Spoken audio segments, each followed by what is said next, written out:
pour saluer les prouesses de la Russie en Afrique. Il faut dire également qu'aujourd'hui, si la Centrafrique a retrouvé sa stabilité, c'est grâce à l'accord de défense avec la Russie. Il faut le dire également. Pas d'abord. C'est d'abord grâce au courage d'un homme. C'est grâce à la vision d'un homme, d'un leader. J'ai nommé le professeur Faustin Archange Touadéra. Parce que croyez-moi, il est vrai, et c'est factuel, c'est vérifiable. La Russie est en Centrafrique depuis 1960. La Russie a toujours été là. Mais la Russie n'a jamais agi depuis 60-70 ans. Parce que en face, il n'y avait pas un leadership qui pouvait enclencher cette dynamique d'action en synergie avec la Russie. Et donc, si nous en sommes à cet état de choses, à ce résultat, à ce début de résultat, je parle de début de résultat, c'est d'abord parce qu'il y a eu une volonté portée par un leader. J'ai nommé le président Faustin Archange Touadéra à vouloir enclencher une dynamique de changement de paradigme. Le changement de paradigme. Il a évalué une situation qui depuis 70 ans a maintenu son pays dans la pauvreté et l'asservissement. Il a fait cette analyse. Il a développé une équation. Il est entré dans une péréquation et il a chuté sur une solution. Vous voyez? Il a chuté sur une solution qui était celle d'aller vers le multipartenariat. Et ce multipartenariat a permis à la Russie de s'exprimer. De s'exprimer. Donc, le président Touadéra est celui-là qui a trouvé l'astuce idoine pour permettre à son pays de sortir de ce marasme et aller vers la Russie. Souvenez-vous, ce n'est pas la Russie qui est venue en Centrafrique. C'est qu'à un moment donné, le président Macron a nargué le président Touadéra en lui disant c'est les Russes qui mettent le droit de le veto. Moi j'ai des armes à te donner, mais les Russes ne veulent pas que je te donne les armes. Si tu peux trouver une solution avec eux, trouve une solution. Parce qu'il n'était pas convaincu que le président Touadéra allait pouvoir aller vers la Russie. Comme beaucoup d'autres chefs d'État ont eu peur d'aller vers la Russie. Face à ce conseil, le président Touadéra a pris le lead. C'est ça un leader. Quand on cherche des solutions pour son peuple, on n'a pas peur d'affronter la mort. On n'a pas peur d'affronter tout ce qui peut se dresser sur votre chemin. Et parce que le président Touadéra était à la recherche d'une solution durable de paix pour son peuple, il est allé, il a affronté l'obstacle. Il est allé vers la Russie. Et la Russie a répondu favorablement à cette demande de venir former, de venir équiper et former des soldats centrafricains, pas russes. Parce que les soldats qui sont formés en Centrafrique ne sont pas des Russes. Ce n'est pas des Congolais, ce n'est pas des Camerounais. C'est des soldats centrafricains qui doivent protéger l'intégrité territoriale et la souveraineté du peuple et de l'État centrafricain. Donc, aujourd'hui, nous avons des rapports, des pseudo-intellectuels. Les Marshall, vous l'appelez comment? Roland Marshall. Roland Marshall. Le summum de l'idiotie politique. Le summum de l'idiotie politique. N'avions pas nous vu le général de Gaulle fuir le front? C'est une honte historique. Fuir le front, abandonner les Français à leur propre sort pendant la Deuxième Guerre mondiale, aller se réfugier en France. Nous l'avons vu. Il a fui le front chez lui, il est héros. En Centrafrique, le président Touadéra a refusé de fuir le front, comme l'avait fait le général de Gaulle. C'est un rappel de fait historique que je renvoie à la connaissance de votre pseudo-chercheur, Roland Marshall. Le président Touadéra n'a jamais fui. Il a affronté le mal. Il a cherché des solutions pour sortir son peuple du piège de la mort qui avait été organisé par la France. Et vous pouvez comprendre la position de Marshall dans ce rapport. C'est une position. C'est normal, hein? Il protège, il soutient les intérêts de la France. C'est un Français, c'est pas un Centrafricain. Mais je dis, il est mal placé pour commettre ce type de rapport sur la RCA. Il est mal placé. Dorénavant, les données ont changé. Il ne revient plus aux Français de faire des rapports sur comment sont gérés nos États. C'est fini ça. La réalité est tout autre chose. Un peuple souverain, le peuple centrafricain, a refusé la constitution que la France lui a imposée dans un régime de transition en 2015. C'est de ça qu'il s'agit. Monsieur Roland Marshall est en train de vouloir détourner l'opinion internationale des vrais enjeux de la néocolonisation.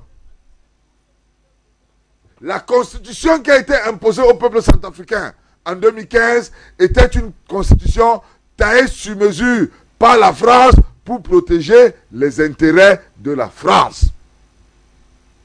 C'est cette constitution-là que le peuple centrafricain a demandé au président Touadéra de valider sa réécriture. Et vous avez vu, le président Touadéra, bien qu'ayant la majorité parlementaire, s'est refusé d'agir en position de force. Il a demandé au peuple de s'exprimer par le mécanisme du suffrage universel. Mais ce pseudo-politique, vous l'appelez comment? Roland Marchand, ou c'est un marchand de quoi? Marchand de mort, oui. Marchand de mort. Ce pseudo-marchand de mort commet ce rapport parce que les agences d'intelligence françaises ont déjà planifié un nouveau chaos en Centrafrique. Souvenez-vous, le cycle de 10 années. Tous les 10 ans, il faut une guerre en Centrafrique. Voilà ça qui commence. Voilà ça que les penseurs, le penseur Roland Marshall vient de planifier. Exactement comme Henri Lévy l'a fait en Libye. Souvenez-vous, les rapports d'Henri Lévy sur la Libye ont entraîné la crise libyenne et la mort et l'assassinat tout d'abord du président Kadhafi. Les mêmes causes produisent les mêmes effets. Et aujourd'hui, c'est un Roland Marshall, ou c'est Marchand, ou c'est Marshall, vraiment. Voilà aujourd'hui, il commet ce rapport. L'objectif, c'est une fois de plus s'aimer la mort en Centrafrique. Le peuple d'Afrique, les peuples du monde, les peuples démocrates ont vu et savent que le président Touadéra est un démocrate convaincu, est un démocrate effectif. La démocratie centrafricaine a fait ses preuves. Elle a fait ses preuves. Les institutions centrafricaines fonctionnent sans moyen d'appui. Parce que la même France s'arrange à ce que tous les mécanismes de financement internationaux soient grippés sur la RCA. Mais sauf que cette France ne comprend pas comment cette RCA fait pour s'en sortir.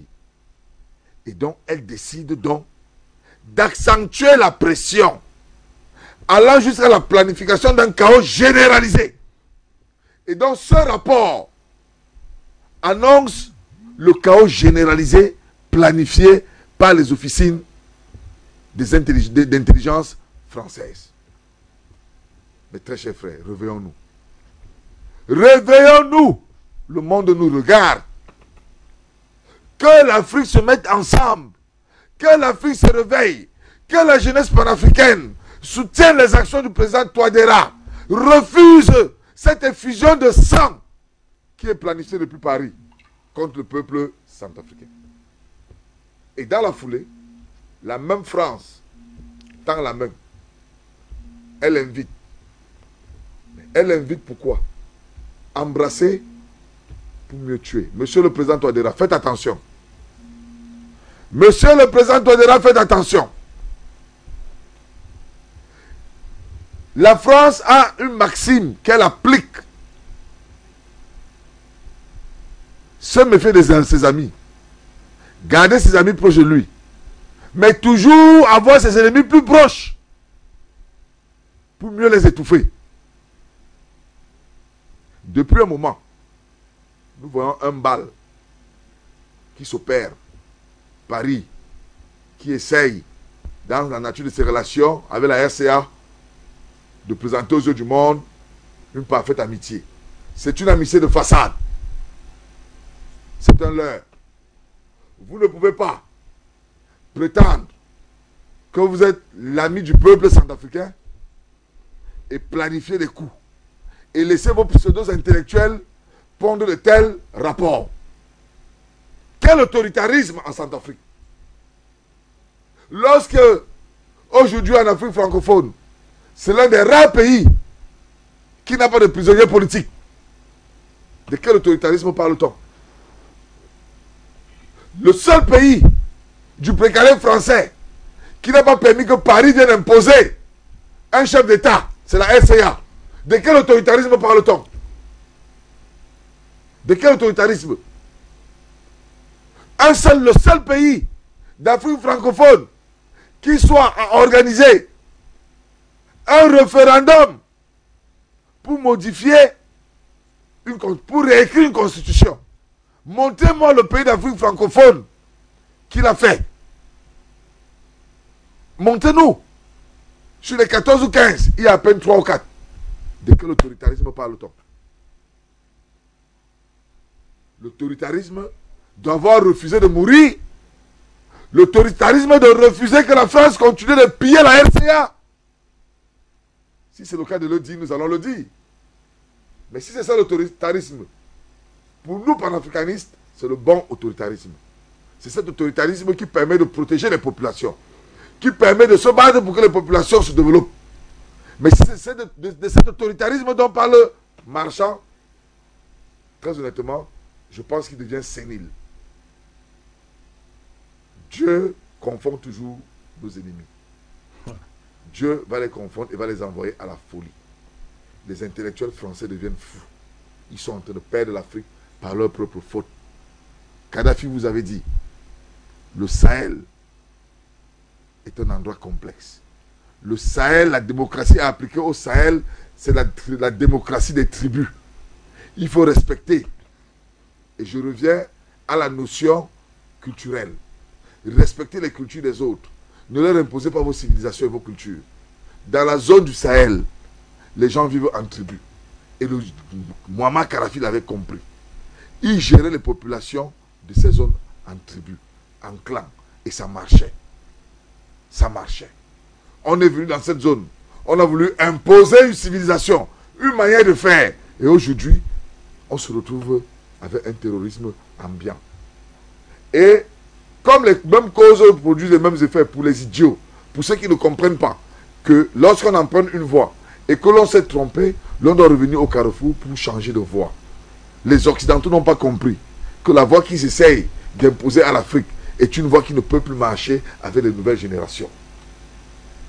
Plutôt que de revoir le disque, de coopérer pour comprendre et trouver de nouveaux schémas, ils essayent toujours de nous imposer leurs mécanismes et leurs voies. Comme on essaie de le faire aujourd'hui en Centrafrique, en voulant une fois de plus imposer une guerre civile. Il n'y aura plus de guerre civile, mes très chers frères. Nous allons nous battre. Nous allons nous battre. Il n'y aura plus de guerre civile. La France ne va plus imposer un chef d'État au peuple centrafricain. C'est fini. le jour où le peuple centrafricain ne voudra plus du président Touadéra, ce peuple ira aux urnes et va voter contre le président Touadéra. Un point, c'est tout. Pour le moment, ce peuple est avec le président Touadéra. Ce peuple soutient le président Touadéra.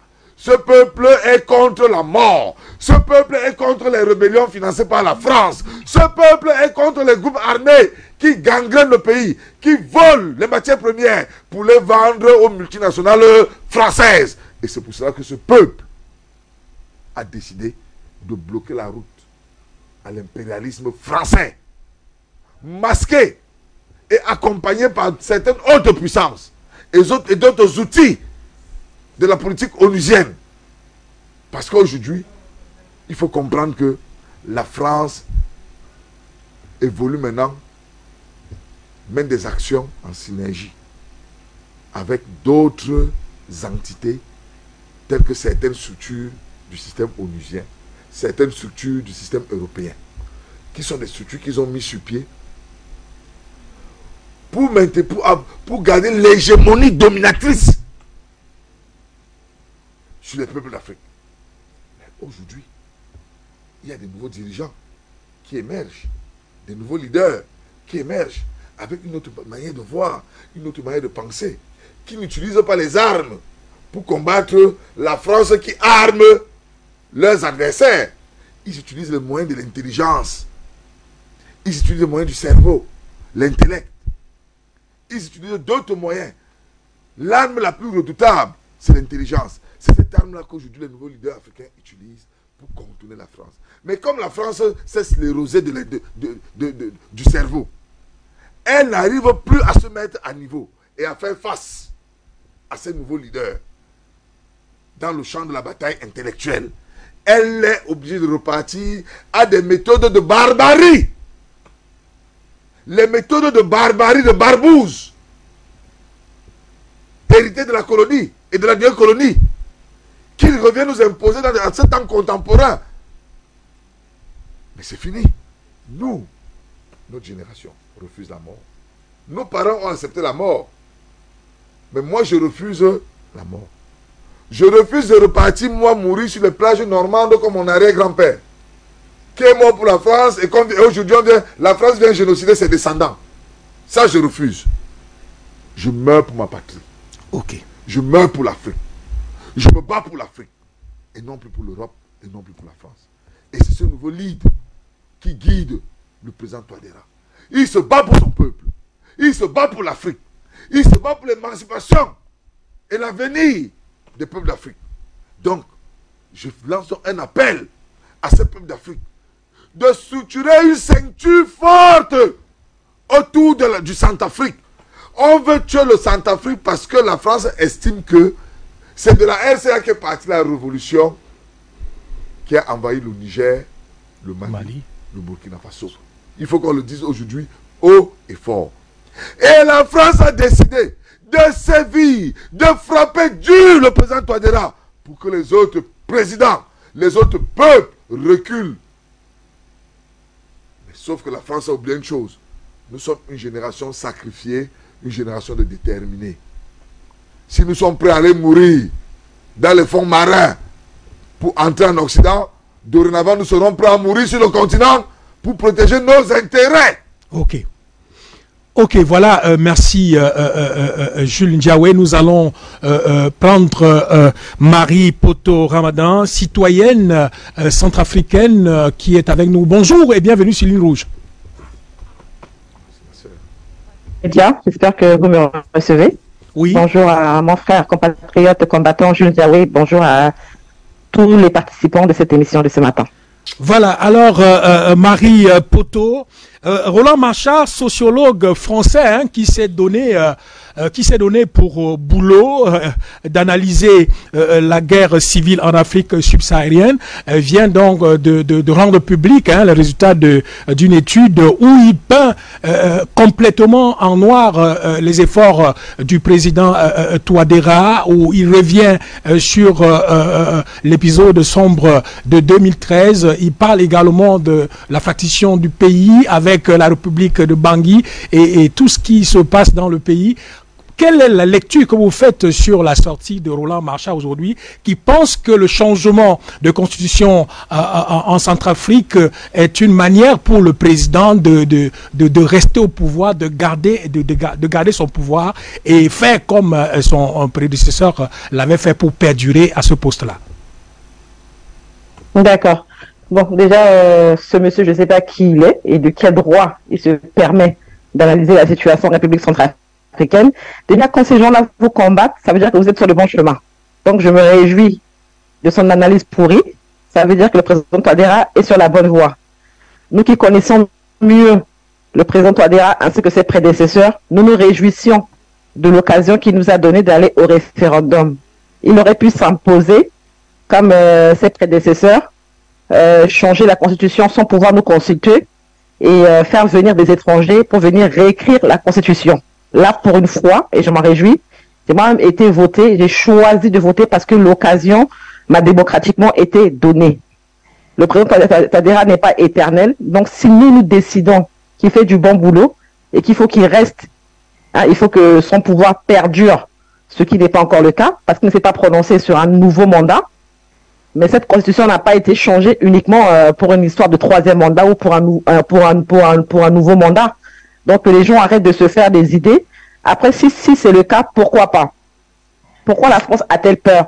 Parce que les potentiels candidats de la France comme Ziguélé, Dologuélé et autres ne sont pas que centrafricains. Ils sont également binationaux. Ils sont soit français, soit américains, soit tchadiens, soit peut-être, je ne sais pas, dans notre pays. Donc ils ont ce qu'on appelle la binationalité. Et donc, nous voulons plus de binationaux à la tête de la Centrafrique. Nous voulons plus des gens qui ont double casquette et qui ne savent pas sur quel pied danser. Nous voulons, mais ils peuvent toujours renoncer à leur double nationalité. Dologuélé a récemment dit qu'il serait prêt à y renoncer pour être candidat. Mais à quelle élection? Parce que dans 2 ans, il y aura des élections. Est-ce que la procédure de renonciation à sa double nationalité qui est française, est-ce qu'il aura le temps en 2 ans d'y renoncer et de revenir en RCA et que les vérifications puissent se faire? Donc si la France compte sur Dologuélé et sur Ziguélé, nous pouvons voir que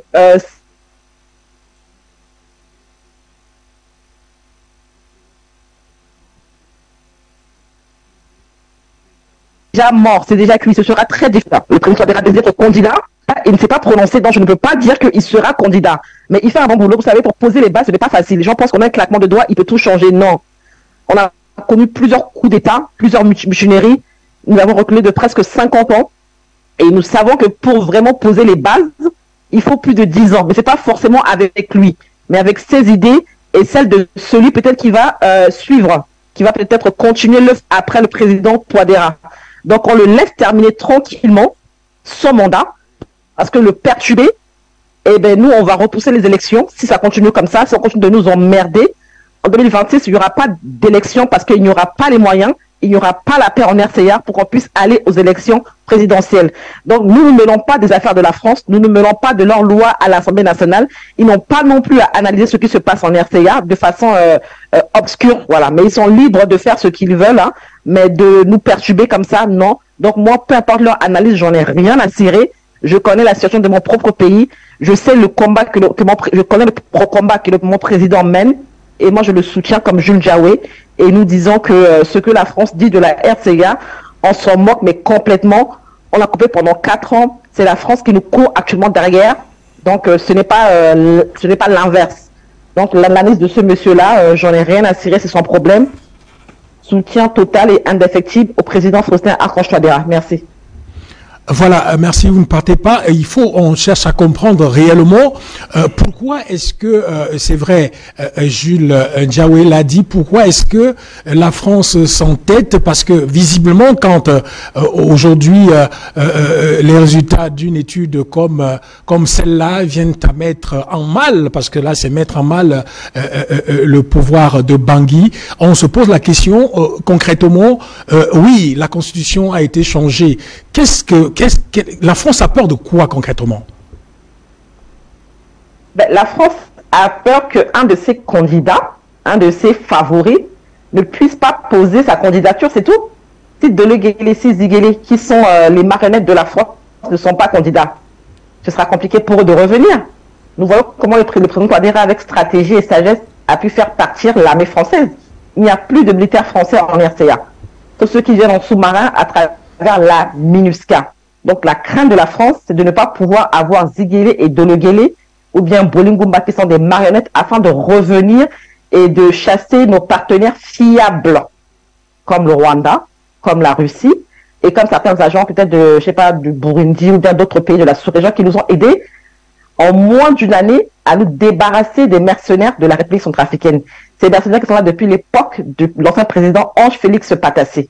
C'est-à-dire depuis plus de 30 ans, la RCA était envahie par des rebelles venant du Tchad, du Soudan et ceux qui sont passés également par la Libye et plein d'autres pays et nourris évidemment par la France, alimentés par la France. Donc si la France revient à travers Ziguélé, Dologuélé, forcément la Russie quittera la RCA, forcément le Rwanda partira de la RCA, forcément certaines forces militaires qui sont venues nous aider à combattre les rebelles quitteront la RCA, mais en un claquement de doigts. Et l'armée française va revenir. Nous allons repartir en arrière. Ils vont récupérer les ressources minières que nous avons déjà du mal à récupérer. Ils vont récupérer le sous-sol. Ils vont détruire tous les contrats que le président Touadéra se bat depuis des années à mettre en place. Voilà la crainte de la France, c'est de ne pas voir la marionnette Ziguélé ou Dologuélé à la tête du pouvoir comme président. Alors que là, ça va être compliqué pour eux. Ils sont vieux, ils sont malades, ils n'ont pas toute la santé, hein, alors que la nouvelle constitution exige que le potentiel candidat ait qu'une seule nationalité et qu'il soit également en santé physique. Dologuélé vit à 90% en France parce qu'il est très malade, il n'a pas forcément la force pour être candidat. Ziguélé vient très souvent en France se soigner, et ainsi que les autres. Donc tout ça, ils vont devoir nous présenter un bilan de santé, mais authentique, afin d'être candidat aux prochaines élections présidentielles. Donc la crainte de la France, c'est que ces vallées-là sont pourries physiquement et mentalement. Voilà, merci Marie Poto, citoyenne centrafricaine, comme on l'a dit. Alors Charlie Kenyé, voilà un Français, la France qui ne veut pas véritablement lâcher prise, et on constate généralement que quand quelque chose se passe bien dans un pays où la France avait pensé s'installer ou alors prendre le contrôle sur son dirigeant, il y a toujours quelque chose qui sort pour peindre en noir tous les efforts que les Africains sont en train de faire. D'où le résultat de cette enquête rendu public par Roland Marchard, qui peint complètement en noir ce qui se passe en Centrafrique aujourd'hui avec, je l'ai dit tout à l'heure, il est revenu sur l'épisode sombre de 2013, il parle des populations qui ont des problèmes sur le plan sanitaire, sur le plan économique. Comment comprendre cet acharnement de la France sur ce pays? Bien, déjà il faut dire que les questions électorales, ce sont des questions de souveraineté. Et donc la République centrafricaine étant un État souverain reconnu au niveau de l'Organisation des Nations Unies, ne saura avoir de leçons à recevoir de la France.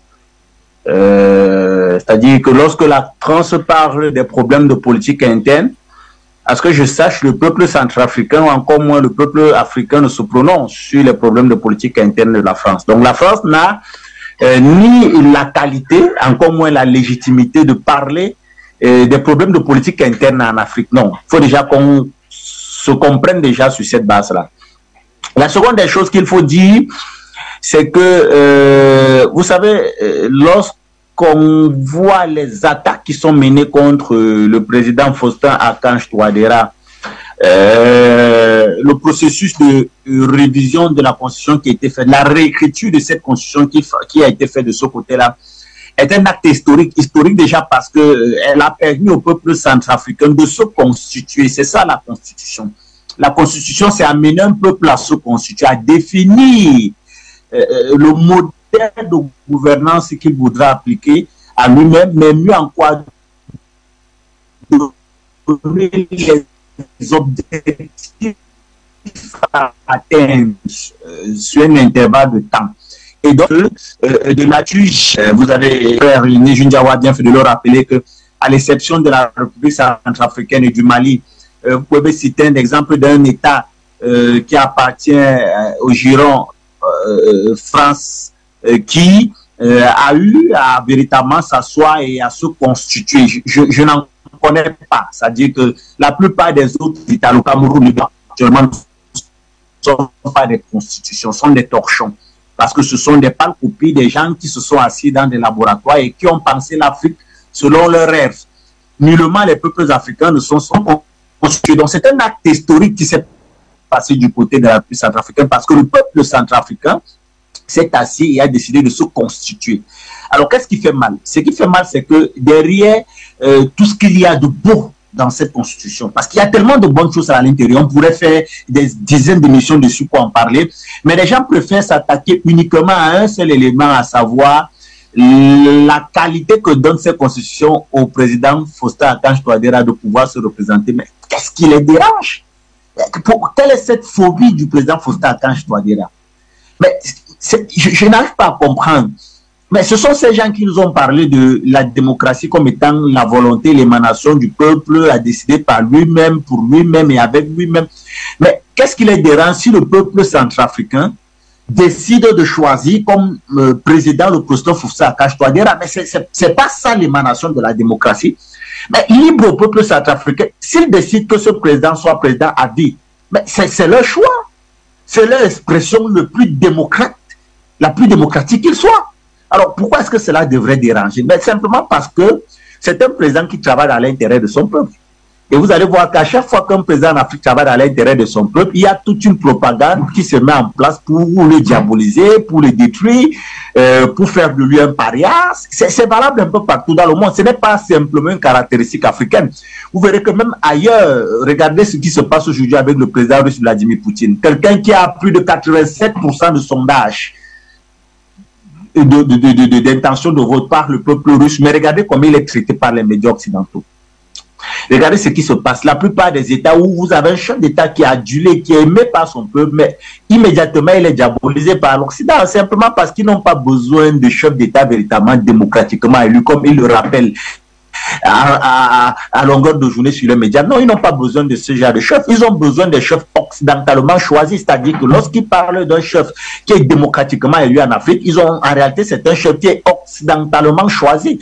La preuve, c'est que vous verrez tout le ramadan qu'ils ont fait derrière le président Mohamed Bazoum, qui arrêtait d'être un terroriste. Vous voyez comment on vante à longueur de journée son mérite de démocratie, d'émanation de son peuple. Mais voilà un chef qui est démocratique élu, mais qui, face à l'adversité, fait appel à la France pour le sauver. C'est-à-dire qu'il ne va même pas demander l'appel du peuple, soit disant qu'il aurait élu, mais il demande à ceux-là qui disent qu'il est le choix du peuple, c'est à ceux-là qu'il demande de leur porter secours.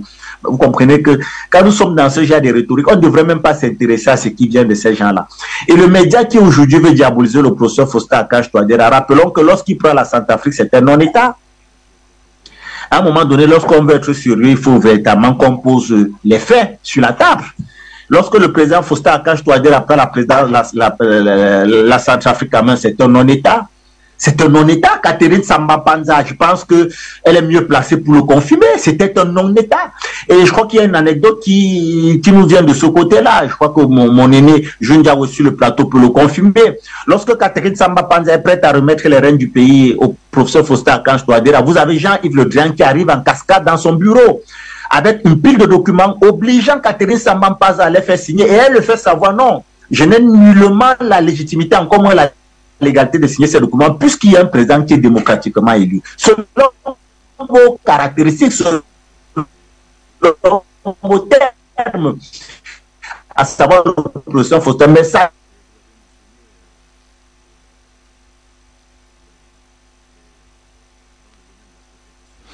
Voilà, visiblement, nous avons des problèmes de liaison avec Charlie Kenyé depuis Yaoundé.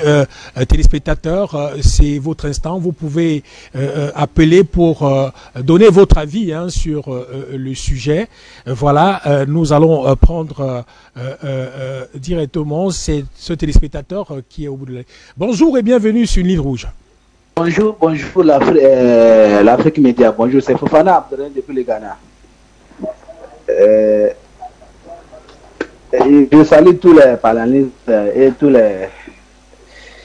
les Africains qui suivent l'Afrique Média ce matin. Vous voyez, la meilleure manière de se défendre, c'est d'aller en attaque. Oh, non.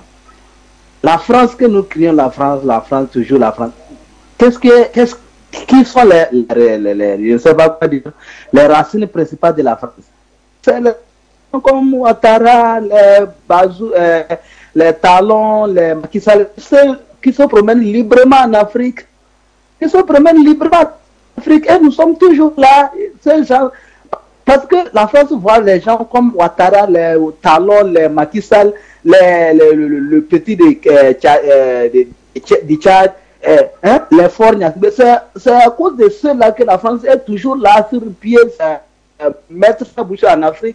Sinon, si ceux-là étaient déjà attaqués, et on devait en finir, de finir avec là, et que l'Afrique trouve sa liberté. Non, la France n'est rien. C'est parce que la France a toujours les pays comme Côte d'Ivoire, et les autres là. C'est pour cela que la France est toujours là sur ses pieds. Vous voyez pourquoi on ne saute pas sur un serpent et à prendre un bâton. Si nous laissons les Ouattara libres et nous attaquons la France, c'est une erreur. À bon entendeur, c'est Fofana Abdelrahim depuis le Ghana. Depuis le Ghana. Alors, chers téléspectateurs, c'est votre instant. Appelez et donnez votre avis par rapport au sujet. Par rapport au sujet de ce matin, nous avons deux sujets le matin. Théodora Obiangema qui veut accueillir le prochain forum Afrique-Russie ou alors Russie-Afrique, et également Roland Marchal qui peint en noir la Centrafrique tout en disant que le changement de constitution, le président Touadéra l'a fait pour se maintenir au pouvoir. Donc vous pouvez appeler pour apporter votre contribution, pour donner votre avis sur les deux thématiques de ce matin. C'est votre instant. Appelez et dites-nous ce que vous pensez de... Voilà, nous allons prendre cet appelant qui est au bout de la ligne. Bonjour et bienvenue sur Ligne Rouge. Allô? Oui, bonjour. Oui, bienvenue moi sur Ligne Rouge. Oui, j'appelle depuis la Guinée équatoriale, c'est Emmanuel Zui. Je disais que pour nous, en Guinée équatoriale ici, nous sommes vraiment fiers de notre président parce que tout ce qu'il fait, c'est pour le bonheur de l'Afrique, de la Guinée équatoriale et du monde. Nous sommes vraiment heureux d'avoir un président qui est vraiment solide et qui est panafricaniste. Et nous encourageons tout le peuple africain d'être derrière lui parce que pour nous, nous ne le considérons plus comme un président de la Guinée équatoriale. On voit le président Obiang comme le doyen, comme le guide des jeunes panafricains. Et aujourd'hui, là, nous encourageons tout le monde d'être derrière lui. Et nous sommes fiers de lui. Et de l'autre côté, je voulais souligner que le président Touadéra, c'est vraiment un grand monsieur. Donc, nous, on s'en fout de ce que la France dit. Nous nous en occupons pas de ce qu'ils veulent les Français. Et nous encourageons le peuple centrafricain et l'Afrique toute entière d'être derrière lui. On s'en fout de ce qu'ils disent les Français parce que nous ne sommes pas... Voilà, problème de liaison avec le téléspectateur. Vous pouvez appeler, d'où vous nous regardez pour apporter votre contribution, donner votre avis. Nous repartons au standard pour prendre ce téléspectateur qui est au bout de la ligne. Bonjour et bienvenue à Ligne Rouge.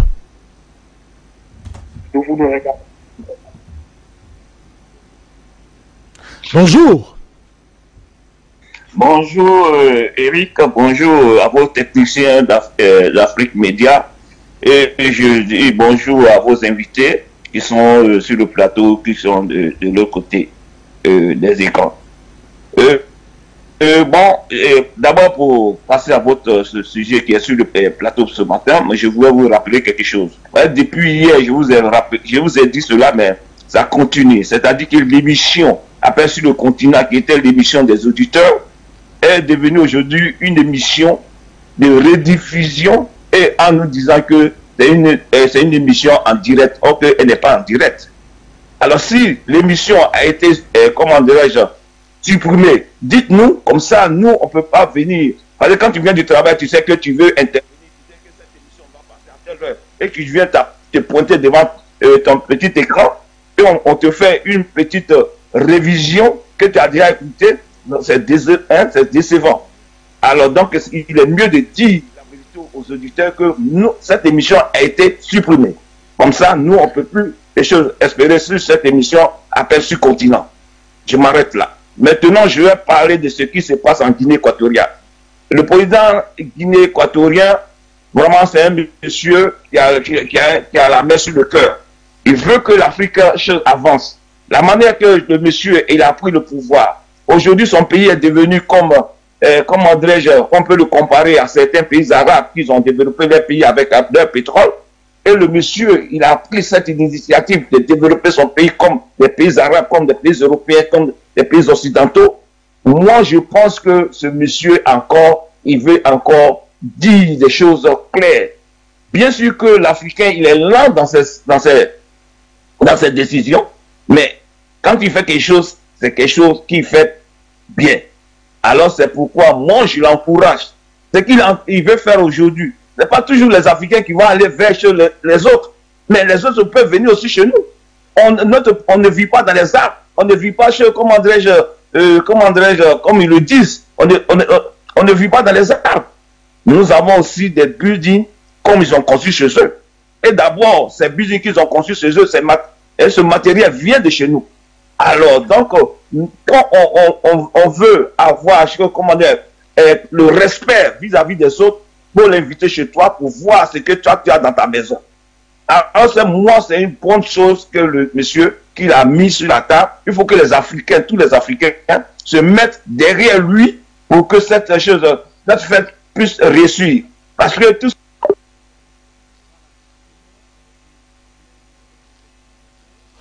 téléspectateurs, vous pouvez encore appeler pour quelques minutes encore d'appel pour apporter votre avis sur les sujets de ce matin. Le président équato-guinéen Théodore Nguema qui souhaite accueillir le prochain forum Afrique-Russie. Et également le président Touadéra qui était en grande ligne, Roland Marchand qui peint en noir le pays, la Centrafrique, parce que disant que la révision de la Constitution en Centrafrique, le président l'a fait pour se maintenir au pouvoir. Quel est votre avis sur la question? Appelez et donnez votre point de vue. Nous allons prendre ce téléspectateur qui est en ligne. Bonjour et bienvenue sur Ligne Rouge.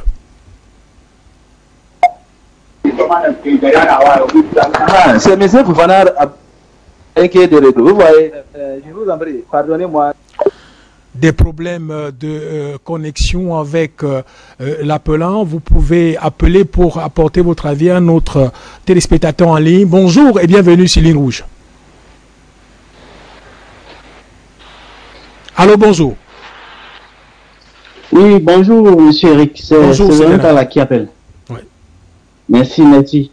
Je salue notre grand frère Jules Diaoui. sans oublier Charlie Kenyé et le grand Momo qui sont en Dupexa. Vraiment, je suis content de ce que vous faites pour notre Afrique. Et comme votre slogan le dit, Afrique média, le monde, c'est nous.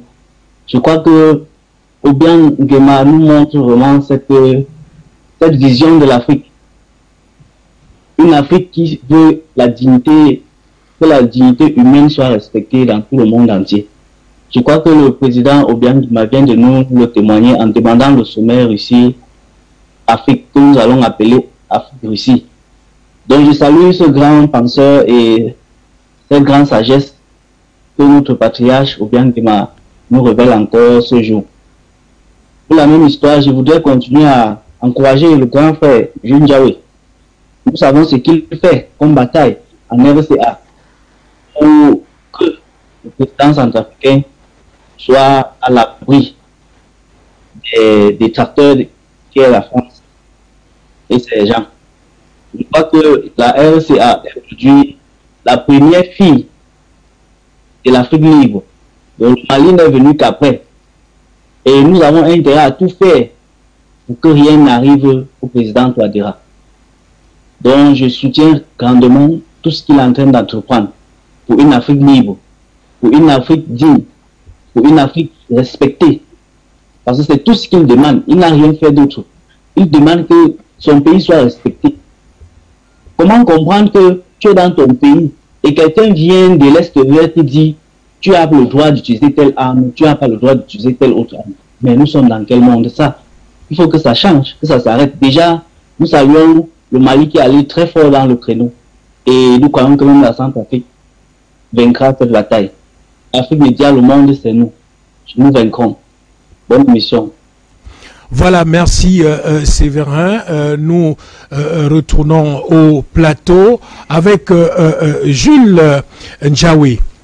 Comme je le disais déjà, on constate généralement que la France, à chaque fois, par le biais de ses émissaires, parce que Roland Marchard, avec la publication de cette étude-là, qui peint, je le dis encore, la Centrafrique en noir, la France est toujours là quand, comme l'a justement dit la citoyenne centrafricaine, c'est que quand la France vous accule, ça vous dit que vous êtes sur le bon chemin. Mais la question se pose véritablement, celle de savoir, la France a peur de quoi quand les peuples centrafricains, avec aux côtés de leur président, décident de changer la Constitution? Oui, mon très cher frère. J'ai dit tout à l'heure que la Constitution qui a été réécrite, c'est-à-dire que l'ancienne Constitution avait été écrite par la France et imposée à un peuple en 2015. Donc, quand la France a écrit cette Constitution, la France a mis dans cette Constitution des éléments, des articles qui protégeaient ses intérêts en Centrafrique. Ces articles ne protégeaient pas les intérêts du peuple centrafricain. Ces articles protégeaient les intérêts de la France. C'était une main basse sur le Centrafrique. Et donc, un monsieur Samen, élu par son peuple, prend le pouvoir, n'est pas avec vous dans votre démarche, parce qu'il est là pour l'entendre travailler pour le développement de son peuple. Et donc, ce qui signifie que les intérêts de la France en Centrafrique, il ne s'attaque pas aux intérêts de la France, mais il pense que le Centrafrique d'abord. Ce qui n'arrange pas la France. Qui va donc décider de lui pourrir la vie et de l'empêcher de gouverner? Malheureusement pour cette France, ce monsieur a le soutien de son peuple. Le soutien de son peuple. Ce monsieur est soutenu par son peuple. qui applique ici l'essence même de la démocratie. Pouvoir au peuple. C'est des principes démocratiques. Et ce principe démocratique appliqué par le peuple devient donc une chaîne de protection autour du président Touadéra et des institutions centrafricaines qui ne sont plus manipulables depuis la France. Voilà le problème. L'enjeu de ce rapport, c'est de chuter sur une nouvelle crise politique en Centrafrique. C'est d'ailleurs pour cela que vous entendez certains médias et certaines entités onusiennes mettre en avant la question du dialogue politique inclusif. Mais c'est quoi un dialogue politique inclusif dans un gouvernement, dans un système politique régulé par des institutions? Un système qui vient par le mécanisme de la révision, de la réécriture constitutionnelle par voie référendaire, vient de vider tous les précédents politiques. Comme le référendum, le peuple centrafricain, après un premier dialogue, et je vous rappelle que l'une des résolutions du dialogue de Bangui était la réécriture de la Constitution. Il faut le préciser afin que nul ne l'ignore. C'est le peuple souverain présent au dialogue de Bangui qui avait recommandé en son temps la réécriture de la Constitution. Le litige politique en Centrafrique vient d'être vidé par le référendum. Et aujourd'hui, la France demande un dialogue politique inclusif au régime de Bangui pour intégrer, pour chuter sur une cohabitation qui va empêcher le président Touadéra d'implémenter la politique que le peuple centrafricain lui recommande. Parce que dans ce gouvernement d'union nationale, qui sera le fruit du dialogue politique inclusif, la France va imposer au régime centrafricain dans sa gouvernance ses antennes, ses libellules, ses microbes qui viendront polluer la sauce, polluer l'eau potable qu'on va servir au peuple centrafricain. C'est ça, la vérité. Et donc, la France a peur de la prise totale de l'entière souveraineté du peuple centrafricain par le peuple centrafricain. C'est ça les craintes de la France. Elle a donc décidé de mettre une stratégie en cheval de Troie. C'est-à-dire, d'un côté, on vous envoie le discours du dialogue politique inclusif. De l'autre côté, on réarme les groupes armés qui attaquent certaines villes pour démontrer à l'opinion politique que le dialogue politique inclusif s'impose. Donc, des groupes armés, des pseudo-groupes armés venus du Tchad, pays voisin. Ces groupes armés ont leur base arrêt au Tchad. Et les dirigeants centrafricains l'ont fait savoir à plusieurs reprises aux dirigeants du Tchad. Et je vous ai dit, il y a quelques semaines, la démobilisation de l'armée française au Niger va créer les problèmes en Afrique centrale. Vous êtes au courant qu'au niveau du Cameroun, dans la Damawa, le Cameroun commence à faire face aux attaques rebelles. L'armée camerounaise vient d'anéantir quelques groupes rebelles dans la Damawa Cameroun. J'avais tiré la sonnette d'alarme. La forte affluence des militaires français démobilisés au Niger et qui ont pris position au Tchad vont former les déstabilisateurs de la sous-région, notamment du Cameroun et de la Centrafrique. Faisons attention. Faisons attention. Et donc je vous dis, pour revenir à la Centrafrique, il y a une stratégie de cheval de Troie.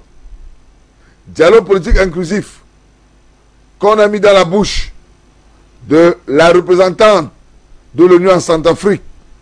Cette brave dame qui depuis réussit à éviter les opérations de manipulation de la France sur cette institution, je ne veux pas dire qu'elle a cédé. Elle n'a fait que reporter ce qui lui a été demandé. Elle n'a fait que reporter ce qui lui a été demandé.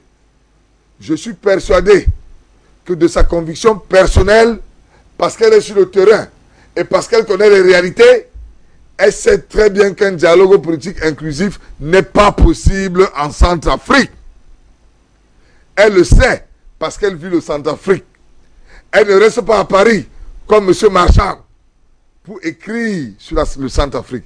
Elle vit le Centrafrique et elle sait que le peuple centrafricain a les coups de franche autour du président Touadéra. Et que ce dialogue inclusif politique proposé n'est pas possible. Elle le sait. Mais puisqu'on lui a demandé de le dire, elle l'a dit, afin que nul n'en ignore. Elle l'a dit. Renvoyant le peuple centrafricain face à ses propres responsabilités. Le fait que cette dame ait porté ce message de la France, que la France a imposé aux Nations Unies, elle n'a fait que renvoyer le peuple centrafricain face à ses propres responsabilités, de dire non au dialogue politique inclusif. Et donc, cette stratégie de Troie est donc structurée telle que je viens de l'expliquer. Dialogue politique inclusif en avant et derrière, réarmement des groupes armés par les armes qui viennent du Niger, qui ont transité au Tchad et qui ont pris position de l'autre côté de la frontière du Tchad. Les armes qui doivent déstabiliser la RCA sont du côté de la frontière tchadienne. Une mission centrafricaine a été envoyée au Tchad il y a quelques semaines pour discuter de ces questions. Mouen-Sido, c'est la ville juste après la frontière. C'est cette ville qui a été attaquée hier matin par des mercenaires venus du Tchad. Nous ne disons pas ici que le gouvernement tchadien est complice. Il faut relever la nuance. Mais nous disons que le simple fait que l'armée française se soit repliée au Tchad, cette armée malveillante, cette armée sadique, cette armée diabolique va planifier la déstabilisation du Cameroun et de la RCA. À bon entendeur, salut. J'ai fait ma part. J'ai parlé. Que les dirigeants fassent leur part. Qu'ils sauvent le peuple. Qu'ils travaillent à sauver le peuple. Qu'ils travaillent à mettre en déroute toute cette stratégie qui consiste de dorénavant à déstabiliser nos États. La RCA est visée. Le Cameroun est visé. Il faut des synergies d'intelligence pour parer à cette planification diabolique qui ne pourra qu'entraîner la mort dans nos pays. Voilà de quoi la France, pour répondre à votre question mon frère, la France a peur parce qu'elle a perdu le contrôle sur son précaré, notamment sur la RCA. Et la France en veut au président Touadéra parce que la France estime que c'est le président Touadéra qui a émancipé, qui a déclenché le réveil des peuples africains et peuples panafricains qui se révoltent et se rebellent aujourd'hui aux politiques de la France en Afrique, à sa mauvaise politique. Voilà les raisons pour lesquelles la France a mis la tête du président Touadéra à prix. Ils ont décidé de tuer le président Touadéra. Ils vont tout faire pour l'éliminer. Ils vont tout faire pour replonger la RCA dans un cycle de violence et d'insécurité. Parce que le fameux cycle de 10 années est en voie de ne plus être respecté. La dernière crise en Centrafrique a eu lieu en 2013. Nous sommes en octobre 2023 et il n'y a toujours pas de crise. Octobre 2023, il n'y a toujours pas de crise. Il ne faut pas que 2024 arrive sans crise. Sinon, le peuple centrafricain aura vaincu le cycle infernal des crises tous les 10 années. C'est pour cela que la France est en train d'accélérer le processus d'une nouvelle crise en Centrafrique. Et donc, vous pouvez donc voir que pendant que Roland Marshall fait son rapport, dans les heures qui suivent, des rébellions se restructurent, des rébellions se réarment. Ces rébellions que l'armée centrafricaine a défaites il y a quelques mois se sont réarmées de plus belle pour attaquer les institutions. C'est un coup d'État planifié.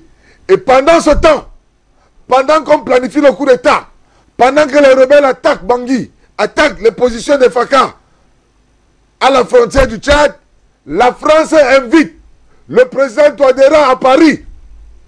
Vous voyez, l'hypocrisie politique revient, l'hypocrisie politique ressurgit, mes très chers frères. La RCA est attaquée, le président Touadéra va être assassiné. Je fais un appel de cœur, un cri de cœur. Peuple d'Afrique, venez au secours de la RCA. La France a décidé d'assassiner le peuple centrafricain. La France a décidé d'assassiner le président Touadéra. Réveillons-nous, mes frères. La machination est en cours. Le plan diabolique est planifié. Au secours, le monde humanitaire. Au secours, les BRICS. Au secours, la Chine. Au secours, la Russie. La France a décidé de tuer le président Touadéra. La France a décidé de tuer les Centrafricains. Merci. Merci Jules Nchaoué.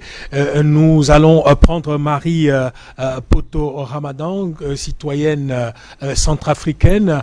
Alors, il faut dire, hein, Roland Marshall a peint le pays tout en noir avec tous les efforts que le président Touadéra fait pour maintenir la stabilité dans son pays. Mais il y a également quelques points. Vous savez, généralement, quand on vous accuse, vous le dites bien, ça veut dire que vous consentez. Et le peuple, ceux qui lisent ces informations-là, ceux qui écoutent ces informations-là n'ont pas la même compréhension des choses. Et il est important que vous qui êtes sur place puissiez apporter des éléments de solution pour éclairer l'opinion publique. Quand Roland Marshall dit que aujourd'hui il y a une rupture entre la capitale, parfois appelée République de Bangui, et les autres provinces, et comme on a l'habitude de dire, quand Bangui respire, ça veut dire que la Centrafrique vit. Que dites-vous de cette déclaration? Cette déclaration n'engage que ce fameux Marshall en question. Nous vivons la réalité en RCA. Déjà, combien de personnes suivent ces médias français? Très peu, parce qu'on n'a pas totalement accès à Internet en République centrafricaine. Le travail se fait sur le terrain. Sur le terrain. Et nous savons que Bangui est approvisionné au niveau alimentaire par la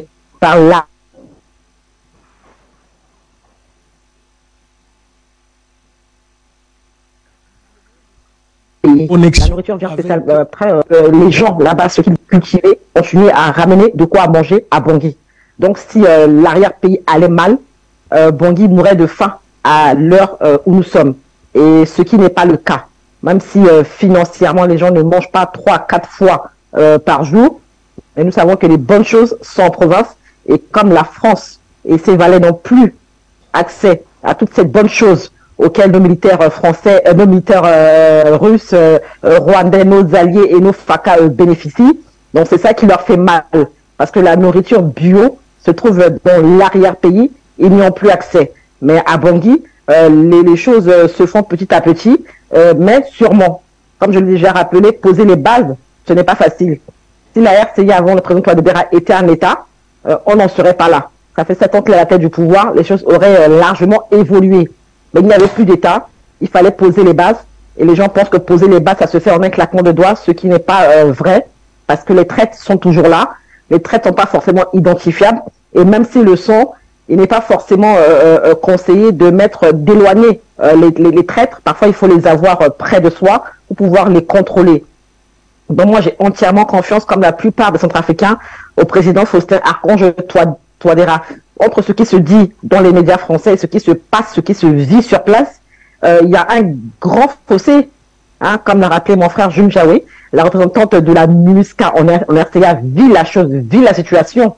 Elle n'a fait que transmettre le message. Donc, ils veulent aussi nous pousser à nous acharner contre cette dame en question pour l'accuser. Mais nous savons que le Rwanda est un allié, était un bon allié et qu'elle a été le porte-parole d'un message qui lui a été transmis. Nous n'allons pas nous acharner sur elle. Le message est reçu. Le dialogue est permanent en RCA.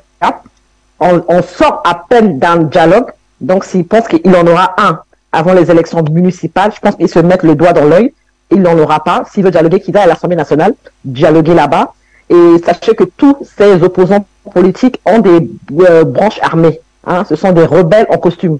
Donc, c'est eux également qui nourrissent les Ali Darassa et ceux qui ont attaqué la frontière très récemment de la France ici. Ils ont pu téléguider les choses, mais ils seront pulvérisés et ils doivent être pulvérisés. Ce que nous voulons éviter, c'est une guerre civile en RCA. C'est un génocide et il n'en aura pas.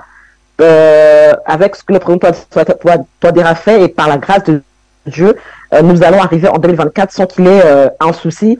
La vie du président Touadéra est entre les mains de Dieu et entre sa propre main lui-même aussi par rapport à son entourage et à sa garde présidentielle. Donc, ce Roland Marshall aille se faire voir chez les Grecs. Nous sommes là. Nous avons entièrement confiance, totalement confiance au président Faustin Archange Touadéra qui a été élu à 2 reprises de façon démocratique dans les urnes par le peuple centrafricain. Merci. Alors, Charlie Kenyé, de l'autre côté de Yaoundé. Charlie, on constate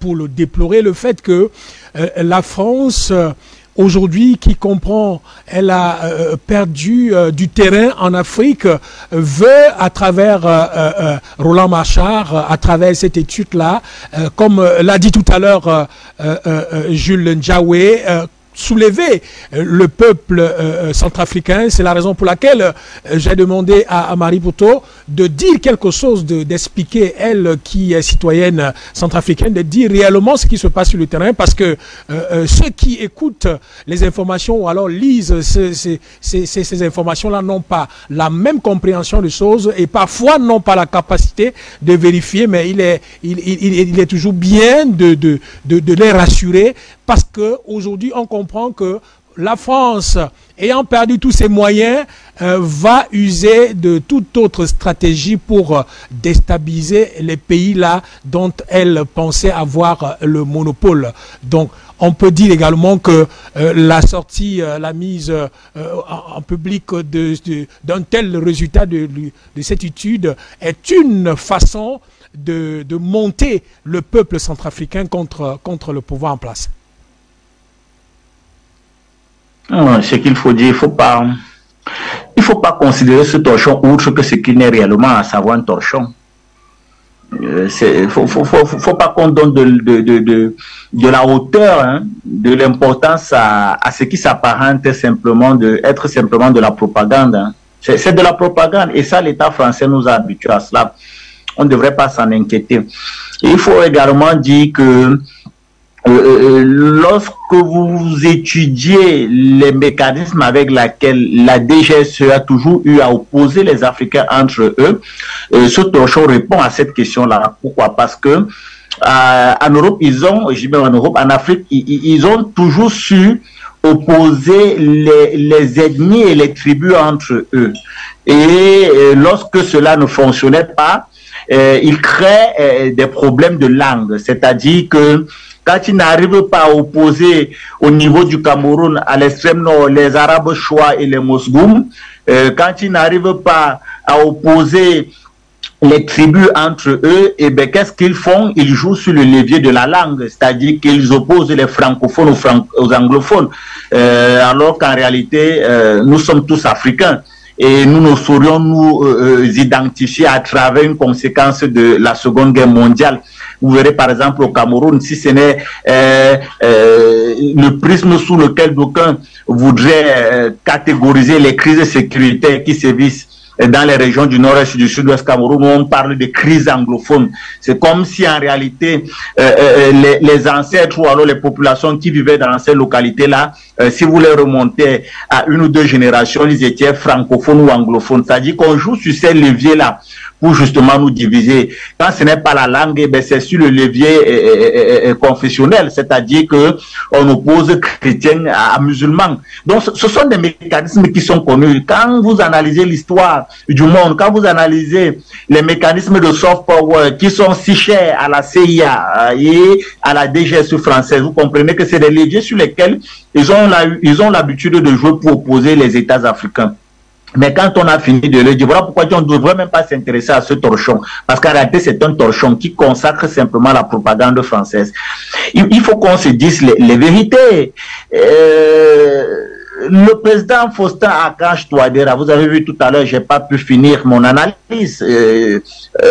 Quand celui-ci prend le pouvoir en République centrafricaine, est-ce que la RCA était un État? C'était un non-État. C'était un non-État. Qui peut venir ici vous dire que la RCA en tant qu'État, c'est-à-dire qu'avec des institutions, avec une armée, avec un peuple, avec une géographie, avec des délimitations, est-ce que la RCA était un État? Non! La RCA était contrôlée par des milices armées où chaque milice avait contrôlé une partie du territoire. Moi, qui vous parle actuellement, je suis un témoin de ce que je suis en train de dire. En 2019, lorsque je me rends en République centrafricaine, lorsque nous sommes à Bangui, en plein cœur de Bangui, pas loin de la capitale, on nous annonce de retourner dans nos domiciles parce que les rebelles étaient à PK26 en train d'avancer. Je vous parle de 2019.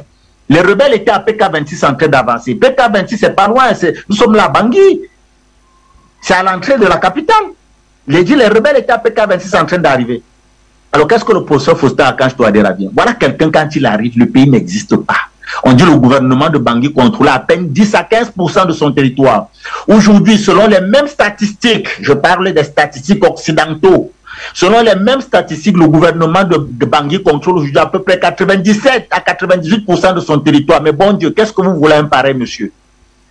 Qu'est-ce que vous pouvez demander de plus à un pareil monsieur? On parle de quoi? On parle d'un chef d'État qui a redonné la fierté à son pays, qui a redonné la dignité à son pays, et on ose aujourd'hui pondre un torchon dans lequel on voudrait le critiquer, on crée des menaces ici, on crée des mensonges par là. Mais qu'est-ce que les gens demandent à ce monsieur? Il a mis sur pied des institutions. Il a restructuré une armée qui n'existait plus. Mais regardez comment les FACA sont en train de monter en puissance. Grâce justement au partenariat stratégique avec des alliés de poids, tels que la Fédération de Russie. Et bien sûr, on ne peut pas nier quand même le travail du Rwanda de ce côté-là. Mais qu'est-ce que vous voulez de plus à un père, monsieur? Aujourd'hui, qu'il a pratiquement terminé le processus de pacification, de restitution, de restauration de l'intégrité du territoire centrafricain. Il est en train d'enclencher les leviers économiques avec justement les accords qui ont été signés avec les BRICS. Et pour cela, on ne veut pas d'un chef. Je voudrais dire que ce n'est pas le modèle de chef d'État que les Occidentaux veulent à la tête des États africains. C'est ça qui fait mal avec le professeur Faustin Archange Touadéra. Il a dit qu'il n'a pas le profil du type de président que l'Occident veut à la tête de nos États. Les présidents qui pourraient incarner le mieux les États africains, c'est les présidents tels que les Mohamed Bazoum, Alassane Dramane Ouattara. Voilà le genre de président qui, pour eux, démocratiquement élu, voilà le genre de président qui veulent à la tête de nos États, qui vont venir vous justifier que le franc CFA, c'est la merveille du monde. C'est l'exemple des exemples, c'est-à-dire que c'est la meilleure monnaie que les Africains pouvaient rêver avoir. Voilà le genre de chefs d'État qui veulent à la tête. Des chefs d'État comme les Bazoum, qui vont venir à Mondo-Vision vous dire que leur armée ne valent rien, ne valent absolument rien. Et que sans l'Occident, on ne peut pas. Et que pour que nous arrivions à résoudre nos problèmes, il faudrait que nous dépêchions toutes les armées occidentales sur notre territoire, que nous fassions de l'Afrique une base avancée de l'OTAN. Voilà le modèle de président qui veut à la tête de nos États. Mais c'est pourquoi Faustin Archange Touadéra les dérange. Nous sommes là dans la propagande. Et je crois qu'ici, nous avons longuement expliqué ce que c'était que la propagande occidentale, qui tourne autour de trois grands axes. Et regardez, si vous les ramenez justement au professeur Faustin Archange Touadéra, vous allez comprendre. Premièrement, on diabolisait l'adversaire. Regardez comment, ça dit que nonobstant même ce dont nous sommes en train de parler, de ce torchon, de ce Thierry Marchal, je n'ai même rien à foutre de son nom. Regardez ce qui est en train de se passer. On diabolise un chef d'État africain. Aucun respect même pour la sacralité de la fonction de l'homme.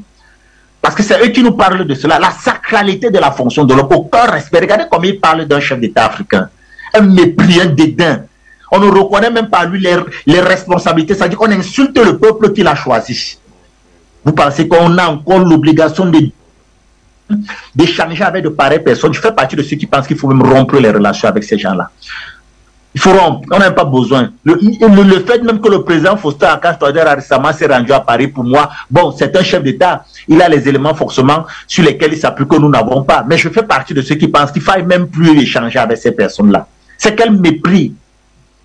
Voilà quelqu'un qui bénéficie de la confiance de plus de 90% de la population centrafricaine. Les derniers votes récentes pour le référendum nous l'ont démontré. Vous avez vu comment le peuple centrafricain, par masse, est allé justement se prononcer pour la nouvelle constitution. C'est-à-dire que ça dénote à suffire de la confiance qu'il incarne pour le peuple centrafricain. Et vous voyez comment on parle de lui avec un certain mépris, avec un certain dédain. Et les mêmes viendront nous parler de droits de l'homme, de démocratie. Vous n'arrivez pas à respecter le choix de millions de Centrafricains. Vous pensez que c'est le peuple centrafricain que vous allez respecter? On est où là? Merci. Voilà, merci. Regardez comment ce monsieur est diabolisé. On diabolise. Et c'est ça la propagande. On diabolise son adversaire. On inverse le rapport agresseur-agressé. Vous avez vu comment on crée des menaces un peu partout. Alors qu'en réalité, c'est le peuple centrafricain qu'on agresse en agressant l'homme qu'ils ont choisi. Et...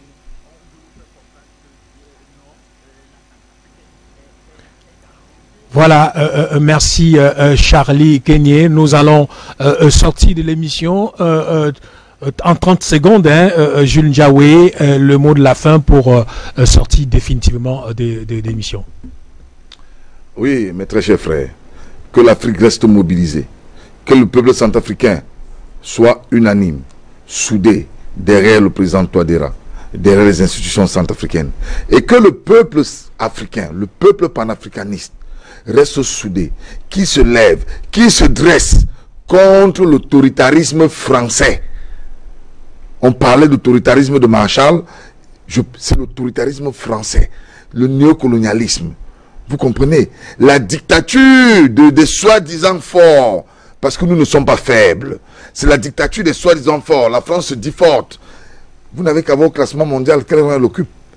Un pays fort qui passe son temps. Quand on est fort, on ne fait pas ce que la France fait aujourd'hui. On ne fait pas la conspiration. On n'arme pas les groupes armés, les bandits, les mercenaires contre un régime démocratiquement élu. Quand on est fort, on dialogue, on discute, on fait valoir l'arme intellectuelle, la force intellectuelle. On convainc son adversaire, on convainc son vis-à-vis, on lui vend un programme qui peut l'aider lui à se développer. Quand on est fort, on ne fait pas ce que la France fait. Donc je vous dis, mes très chers frères, nous devons rester soudés autour des institutions panafricaines, soudés autour des leaders panafricanistes, soudés autour du président professeur Faustin Archange Touadéra, soudés autour des institutions centrafricaines, et nous allons triompher. Voilà, merci Jules Ndiawe. Il faut rappeler que vous êtes coordonnateur du mouvement Soutenons Touadéra. Nous disons également merci à Charlie Kenyé qui était avec nous du côté de Yaoundé, bien que de temps en temps entrecoupé par la liaison de connexion. Nous disons merci à Maître Momo Janvier qui était avec nous. Merci à Marie Poto Ramadan, citoyenne centrafricaine qui était avec nous. Nous disons merci à tous les téléspectateurs qui ont appelé ce matin pour apporter leur contribution aux deux sujets. Nous disons merci à la technique qui s'est dévouée ce matin encore pour que nous puissions avoir cette autre édition de Ligne Rouge. Et chers téléspectateurs, vous faites bien de regarder Afrique Média. Donnons-nous rendez-vous lundi matin quand il sera 8 h pour la toute première de la semaine. Au revoir.